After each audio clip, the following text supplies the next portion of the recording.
Yeah, bring you home. Soy Francisco Córdoba Otálora y esto es Análisis con Pacho, el programa semanal en donde te explico un tema desde distintos puntos de vista. Esta semana, cómo identificar noticias falsas. Espero lo disfrutes. ¿Qué es la verdad? Una de las preguntas que siempre ha hecho que los hombres cuestionemos la historia desde la misma historia. Cuando nos preguntamos ¿dónde está la verdad? ¿Quién dice la verdad? Las cosas son muy difusas. Y hoy en día con el internet, con esa capacidad impresionante de acceder a nuevas cosas, de acceder a nuevos conocimientos. Conocer la verdad es como este día de hoy. ¿Pueden observar algo de hoy? Está difusa. Hay esa neblina que tapa todo, que empieza a confundir a lo que podría ser la verdad, a lo que nosotros percibimos. ¿Qué hay detrás de esa neblina? Eso es lo que pasa con las noticias hoy en día. Y por eso el tema de las noticias falsas. ¿Qué es una noticia falsa? ¿Dónde se dan? ¿Y cómo se realizan?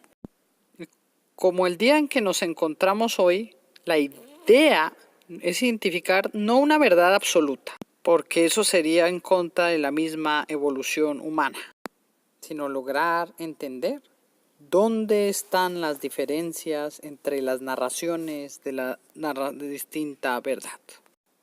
Por ejemplo, miren dónde nos encontramos, en un lugar turístico, en Copenhague, y esa es la pequeña sirenita.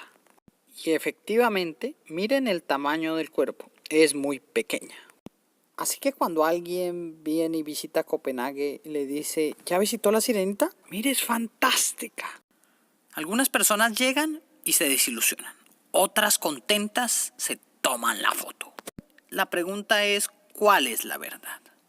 Cuando llegan todos estos temas de social media y hablan de política y empieza a implementarse, las personas cada día más reciben las noticias por varios medios.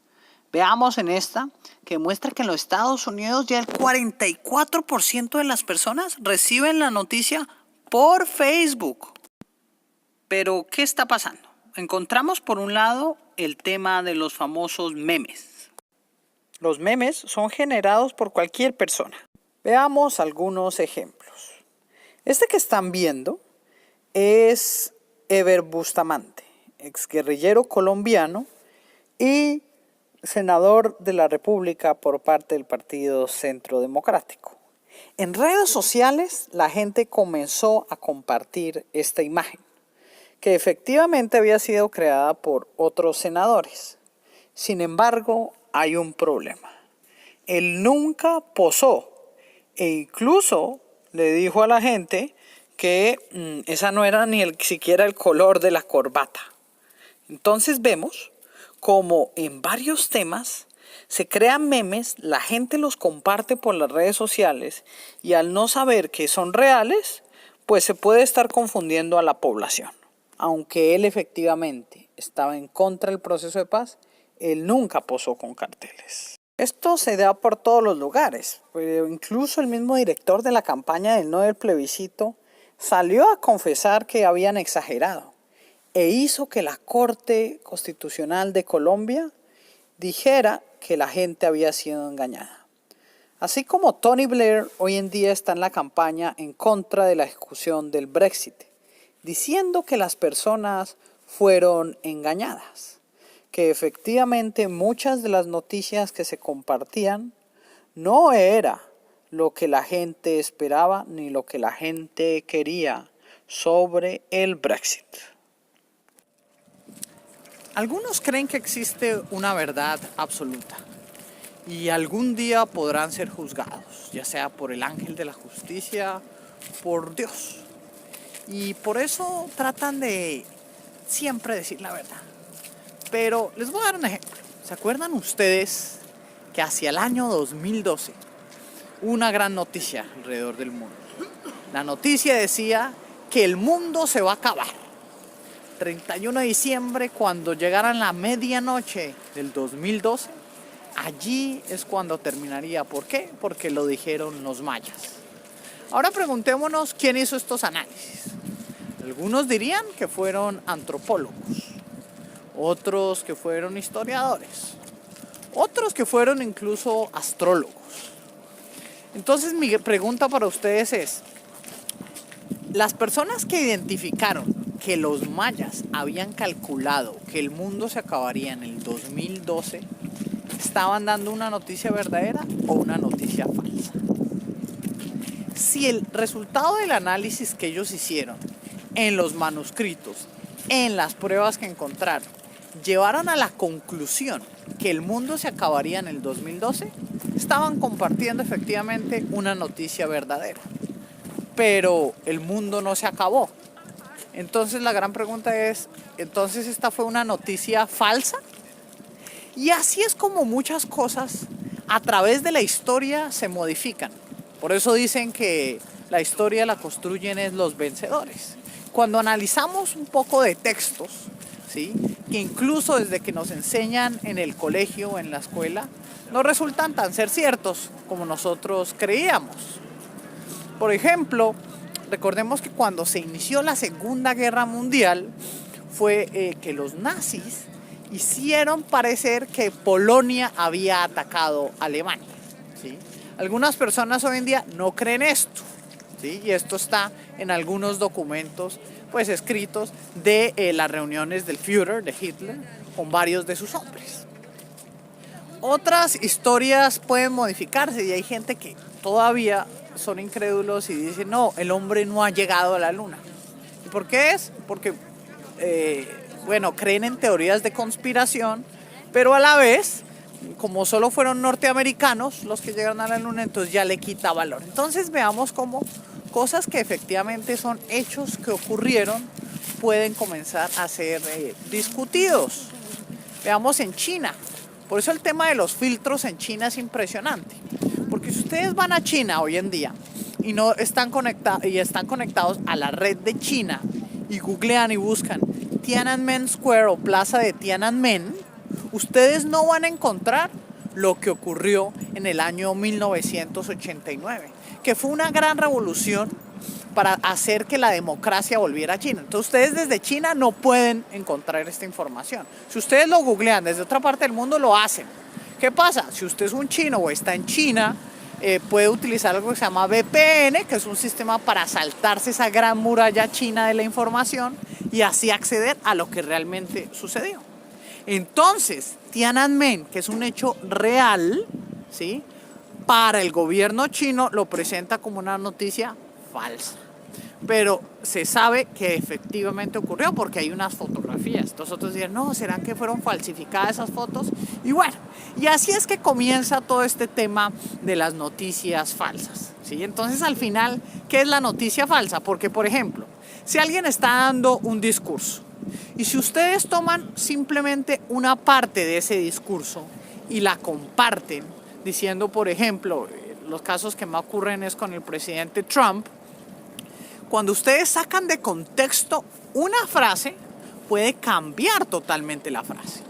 Pero como muchas veces nos dejamos llevar por las emociones, decimos, no, ese personaje es de lo peor y dijo esto.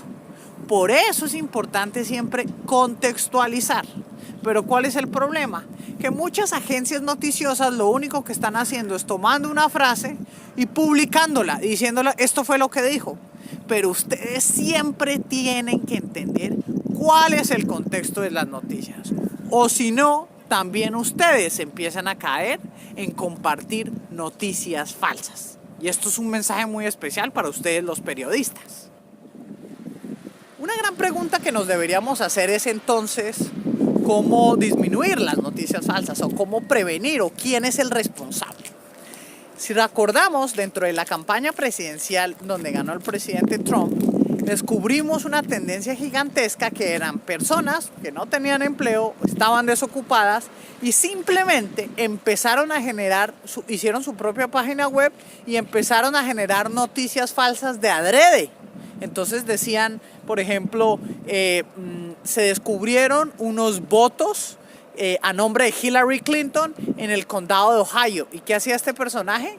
Tomaba una foto de otro país incluso, la colocaba en su portal, se inventaba un nombre y decía: el sheriff Williamson confirma que el FBI empezó la investigación. Entonces, ¿qué pasaba? Él publicaba esto de forma falsa, de adrede, e inmediatamente se empezaba a compartir en Facebook. ¿Esto qué hacía? Que perezosos periodistas tomaran eso y dijeran: sí, efectivamente ha empezado a haber un robo de votos, una preparación de robo de votos. Entonces se crea toda esta bola de nieve. Por eso en la labor periodística, que es importante, la confirmación de las fuentes. Sé que no se tiene en todos los lugares del mundo, pero por ejemplo hay masacres que nunca existieron, o hay tomas de rehenes que sí existieron pero luego las ocultaron. Entonces, ¿qué es importante? Pues tener una red de periodistas y de personas para saber efectivamente qué fue lo que sucedió, y así confirmar y no empezar a publicar todo lo que ustedes encuentren. 2, hay una cosa que se llama el fact-checking, que es la comprobación de hechos. Esto está ocurriendo mucho y se le culpaba a Facebook, efectivamente, porque no estaba tomando las medidas necesarias para prevenir esta difusión de noticias falsas. Entonces Facebook dije: bueno, voy a establecer algo para que cada persona pueda darle clic y decir: sí, esto es una noticia falsa. Ahora, y también hay unas que tienen fact-checking, es decir, comprobación de datos. Entonces ya hay compañías, organizaciones, por ejemplo en Colombia hay una que se llama Colombia Fact Check, ahí están, les voy a colocar el link, observen y entren. Y es interesante porque ¿qué hacen ellos? Ellos revisan noticias, ellos revisan discursos y comprueban los hechos de cada uno. Entonces esta es una forma, pero esta no es la única forma. ¿Por qué? Porque lo otro es saber identificar cuál es la tendencia de los medios de comunicación. Cuando ustedes empiezan a identificar, primero, quiénes son los dueños, y 2, cuál es el tipo editorial, y 3, cuáles son sus intereses, ustedes pueden empezar a descubrir bastantes cosas, ¿sí? Porque, ¿qué pasa? Puede que a usted no le guste una persona, pero simplemente por el hecho de que no le gusta algo, usted no lo va a reportar como si fuera una noticia falsa, ¿sí? Entonces este es el gran problema que está ocurriendo, porque ustedes se acuerdan en las encuestas le daban entre un 79 y un 95% de probabilidades de que Hillary Clinton iba a ser la presidenta. Ahora la gran pregunta es: ¿esto fue una noticia falsa o efectivamente fue una noticia verdadera, sabiendo que Hillary Clinton ganó el voto popular por más de 3 millones, pero perdió el voto que se realmente necesitaba en los Estados Unidos? Entonces, ¿cuál es la responsabilidad de organizaciones como CNN de decir esta noticia? Y decir, o más bien mediante este medio. Entonces, lo que ustedes tienen que hacer, lo que todos tenemos que hacer, es tomar conciencia. Tener un pensamiento crítico frente a lo que leemos. Por ejemplo, cada vez que ustedes vean esas cadenas, pues no las compartan. Primero comprueben, googleen un poco, revisen varios medios de comunicación y entiendan que los medios de comunicación grandes e incluso los que están creciendo, todos tienen unos intereses específicos. Por eso es que ustedes tienen que empezar a verificar estas cosas, y de esta manera es que podemos hacer que las noticias falsas no se sigan propagando como se van a seguir propagando. Entonces, espero hayan disfrutado muchísimo el programa del día de hoy. Recuerden, estoy en Copenhague, en Dinamarca. Esto fue Análisis con Pacho. Mi nombre es Francisco Córdoba Otálora. Pueden seguirme en Twitter como @Pachoman. Espero sus preguntas, comentarios. Hoy desde Copenhague, en la piel del comentario. Mañana no lo sabemos.